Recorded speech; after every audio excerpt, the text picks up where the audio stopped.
1990, one of those years when everything clicks, everything works. Great crowds, great promotions, great weather.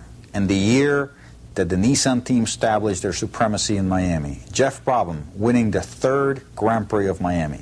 For the 4th straight year, Jeff Brabham had put the number 83 Nissan on the pole. But Derek Daly was in the car for the start of the 1990 race.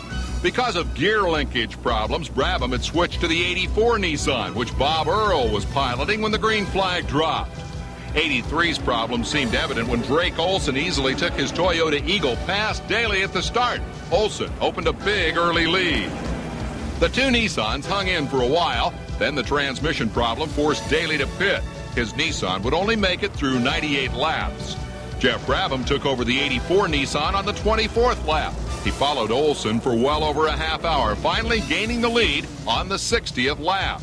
3 laps later, Brabham turned the Nissan over to Chip Robinson for the rest of the race. Bob Wallach, driving in his 8th consecutive Grand Prix of Miami, had put his Porsche on the lead. Behind him, things were happening. Olson's Toyota and James Weaver's Porsche bump, and Weaver drops from contention. Then Olson hits the wall trying to pass leader Wallach. Olson stays in the race, but not in contention. The collision left Wallach with a sour engine. He was soon passed by Robinson's Nissan, which had stayed out of trouble. Within a lap, Wallach was in the pit and out of the race. From then on, it was clear sailing for Robinson, even with a stop-and-go penalty for a pass during a caution. Robinson took the checkered flag for a 1-lap victory over the Nissan, piloted by John Paul Jr. and Kevin Cogan. And Jeff Brabham became the first driver to record 3 wins in the Grand Prix of Miami. I was on the pole, and Derek Daly started the race, and I was in the pits waiting for the driver change. And after about 4 or 5 laps, we had a gearbox problem.